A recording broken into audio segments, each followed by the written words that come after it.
We got to do it. We got to talk top 5 losers from the Vikings loss to the Bears.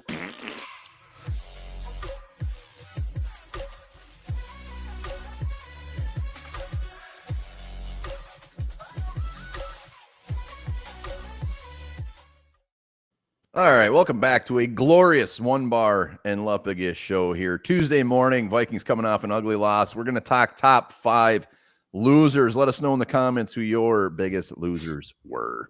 A lot of losers last night, but don't be a loser. Hit the subscribe button. It feels so good. Boom. And if you want to feel even better, become a YouTube member. Do it. Do it now. And you know what?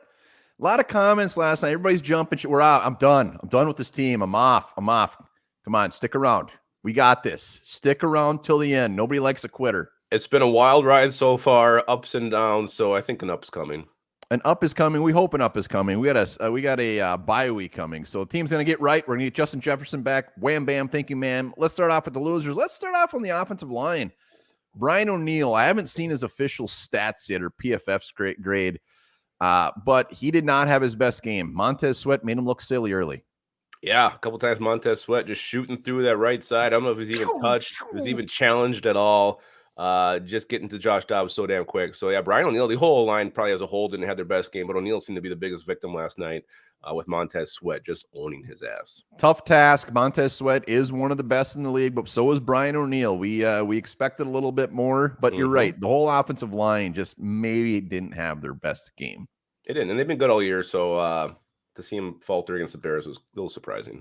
All right, can we talk about the punter? Yeah, we should. KLC in his press conference, I was staying up all late last night waiting for it. Never dropped. Saw it this morning. He called him out. He said, it's not all about just booming kicks. We got to start working on getting guys pinned inside the 20. So little pressure on Ryan right now, the head coach, making a reference to that in his presser. So, he's got to be better. Ryan Wright was one of our studs of the game a lot last. I mean, he had a fantastic season last year. This year is a very bad season. He is having a very big old sophomore slump, and we're going to talk KOC, but I mean, he's a big part of that 26-yard punt at the end is a big part of why the Bears went down and scored so easily. Kevin O'Connell put his faith in his punter to just put it down there. Defense, it was terrible, right? Averaged 38.7 yards per punt last night. A 26-yarder. That's all I care about. So bad. Clutch. All right, let's go to a guy that I wouldn't have expected to be on this list, and that is Jay Addy. That is Jordan Addison. He ended up 6 for 39 on 10 targets, but yuck, he had some gross plays. Well, when you got a quarterback struggling, you got to have your playmaker step up. Jordan Addison, one of the biggest playmakers on this offense. He failed 3 times that I can remember. The one that went through his hands, hit him in the face mask, was the biggest. It was so bad. That was a big interception. It did lead to an interception, and it hit him in the freaking face. He had the one where he caught it and his knee ended up touching. I mean, that was super close. But then the other one, too, that missed throw by Dobbs, and that was more on Dobbs than Addison. But could he have made a play on it? I don't know. It was close. So, again, struggling quarterback, struggling offense. Your playmakers have to step up, and Jordan Addison did not step up last night. No, I mean, that toss by Dobbs was all on Dobbs. It was gross. He was wide open. The defender fell down, but great receivers make that catch. It would have been one hell of a catch, but great receivers make that catch. Yep. And again, I mean, first Monday night, Jay Addy balled out. Last night, he balled in. His balls are in. They're tucked in. Let's go to the 2 easiest ones. Let's start. We'll end with the easiest, but let's go to Kevin O'Connell, our head coach. Once again, turd. You lose to the Bears on Monday night, and even his demeanor in his post games were just like, it was depressing. He was not a happy camper. I mean, there's a lot of things that went wrong with KLC last night. I think even just starting with how he used Josh Dobbs, making him into a pocket passer, not allowing him to use his legs, roll out. When the Vikings finally start moving the ball in third quarter, Josh Dobbs was rolling right. He was rolling left. They start doing things that works for him. I felt like he was trying to just make him Kirk Cousins last night. It didn't work.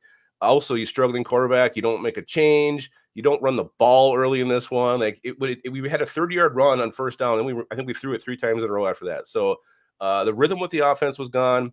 And then obviously one of the biggest mistakes he made, and he even mentioned this in his press conference, not going for it, not being more aggressive when the Vikings got the turnover late. He said, "Oh yeah, I want them to use their timeouts, but also balancing between that and being aggressive." Being conservative has not worked for him 2 weeks in a row, 3 weeks if you go back to almost blowing the Saints game. So KLC needs to look in the mirror and get a lot of things figured out in this bye week. Just weird because he'll be aggressive and go for it on a 4th down. Yep. And then all of a sudden, when it really matters, he'll just completely just do the opposite. There's no consistency there. It's odd. The running game, the Bears are actually really good against the run, but we were moving the ball. Alexander Madison 10 for 52. We should have been running the ball more. Ty Chandler only had 4 carries. Everything around it was weird.